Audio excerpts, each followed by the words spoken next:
Oh, hello there! I see that you clicked on this video, that is unexpected. Well, this is a show where I play Minecraft and I recommend watching the pilot episode where I explained everything, including what we already explored. I also explained things like the menus and player stats and skill levels, and also made an introduction to collections and minions. By now you should know that minions produce infinite resources, so the first thing I did today was empty them because they were full, and with the items we got, I upgraded them. While I was picking the resources, I got jump scared by a weird sound, but fortunately that just means we finally went up to Skyblock Level 1. We also unlocked our first enchanted item, that is just a compressed version of the resource in question. Normally, an enchanted item has 160 normal items.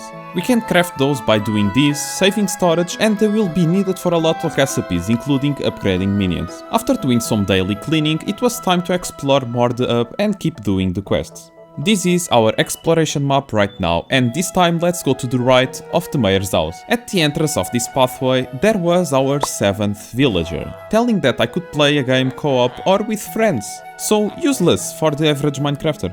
A little further, there was another villager. This time he talked about the different skill types that existed in the game, like farming, fishing, foraging, etc. Basically everything you do in the normal game. And we finally discovered a new area, that being the farm. I mean, that was pretty obvious. At the entrance there was a guy complaining that people were stealing all the time from his minion. So, as the good guy I am, I stole even more. Yeah, I don't think he noticed it. I'm out. In the middle of the barn, there was the farmer. He asked me to get 10 wheat, which I did. And he gave me nothing in return. Awesome. There was also a weird cow with a name. Yeah, sure. At least in this place we could get a bunch of wheat and seeds while upgrading our farming skill level. That gave us better stats and money. We also unlocked a new collection, that being the wheat collection, and that allowed us to craft our 3rd minion. Another thing that we unlocked in this collection was a new armor, the farm armor, that gives us speed and more items while farming. We basically have now 2 sets of armor, one for fighting and another for farming. And for the next few minutes I was playing Farming Simulator because I wanted to upgrade even more my farming skill level. And with the resources I could upgrade more our 3rd minion. And because of the wheat collection we unlocked something amazing, that being the recipe to our first talisman. And what is that, you may ask? A talisman is an accessory that gives us permanent stats. The catch is, we need to have them in our inventory all the times. There is roughly 250 accessories like that, and yes, there is a way to wear them all at the same time, but that's for the future. For example, this talisman will give us permanent speed in locations like the farm. Quite useful. Because of upgrading the farming level, I got a bunch of money, and if I'm not wrong, there was 2 merchants in the bazaar area. One sold us, in the past, axes, and the other was selling talismans. To be more precise, he sold 6 talismans, that being one that reduced damage from zombies, and another that did the exact same but for skeletons, a talisman that increased speed in the village, and another that did the same but for mining islands that we still have no idea what those are, a talisman that makes level 1 mobs peaceful against us so the ones in our island won't attack us anymore, and a talisman that gives us coins when killing enemies. And yes, they will stay all at the same time in our inventory making a mess, at least for now. To keep track of our talisman collection, I have a spreadsheet. Right now we have 7 and we can even upgrade some of them. Now imagine having all of these equipped at the same time, and yes, that's possible, that would make us extremely strong. In the wheat collection we unlocked something that I was curious about, so I crafted it, and to my surprise, it made another island. What the hell is this animation? Awesome! And of course I went to this island and placed torches everywhere for mobs not to spawn. I also decided to place chests in front of every minion to organize a little better the resources they generate. As you can see, mobs level 1 don't attack me because of the talisman. And because of that I easily unlocked 2 more collections, that being the Ender Pearl one and the Bone one. And with everything organized, it was time to explore more the hub. And as always, this is our progress right now, and this time let's go to the pathway between the auction house and the mayor's house. At the left there was a villager talking about storage, the irony, right? And a little further there was another one talking about the quest page that we saw in the previous video. Ah, the mines finally. This is a big thing and there is a lot of NPCs to talk about. We start by discovering the weaponsmith area. This guy was selling resources, a bunch of pickaxes that I bought all, and a weird item that I will talk in a minute. To his left there was a weaponsmith selling a bunch of cool swords and 2 bows. One sword made more damage to undead mobs like zombies, another did the same but for endermans, and another did the exact same but for spider related stuff. We also could buy a bow that made more damage to withers, and another that we still could not buy because it's locked. Obviously I bought them all except the one item I couldn't, but we will get it in the future. A little more to the left there was an NPC selling more armors, and somehow I unlocked the coal mine even though I'm not inside of it. In this case every armor was locked, so she is useless for now. In the middle of all of these guys there was a staircase that led us to an archery range. In here there was Jax challenging us to shoot arrows, so I bought a bunch of it and I made it first try. That was not a challenge at all. And after that I could buy from this guy a bunch of special, super expensive arrows. I forgot to tell you, but one of the pickaxes that we just bought gets faster the more blocks we break, while the others were just normal pickaxes, so I decided to use this one while storing the others away. Between the swords, I choose the one that made more damage to zombies and skeletons, because I think those are the first mobs that we will encounter in the future. In this pathway, we saw first the right, now it's time for the left. We start by discovering the library, and with it there is the librarian that just teaches how to enchant items. These enchants can give us really good upgrades to all of our gear, like the pickaxe for example. We can have a bunch of enchants at the same time equipped in a weapon. And we really don't need to know what every enchant does because there are thousands, but the more, the better. So an item would be fully upgraded when it would have all of the enchants possible. Actually, that's a lie because we still can do something else to them. And for that we need to visit the blacksmith.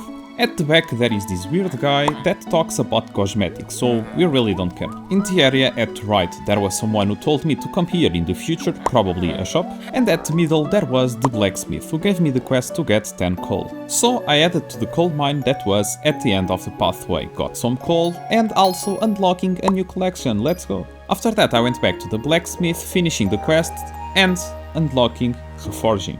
The best way to show how this works is by reforging my weapon and take a look at the stats and the name before and after. So basically we increase the stats by giving a name to the weapon.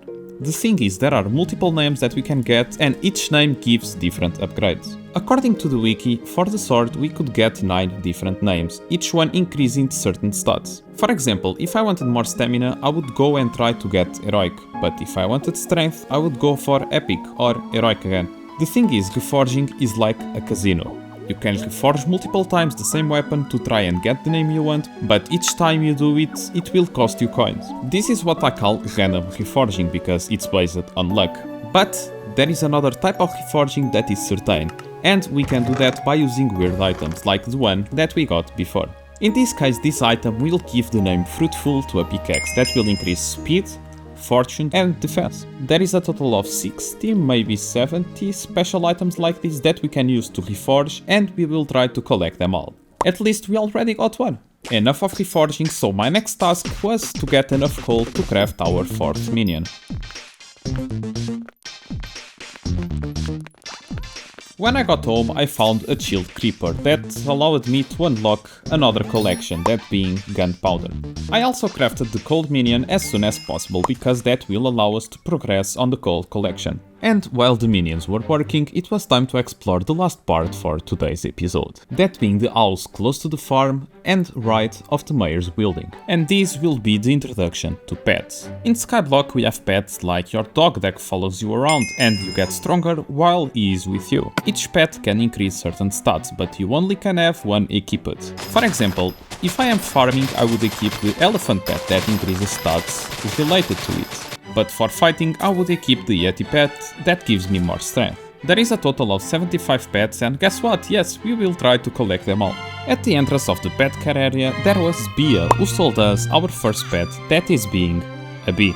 For us to equip the pets we need to go to the menu and enter the pets area, selecting the pet that we want to make us company. In this case our pet would give us strength, defense and stamina or intelligence, is the same thing.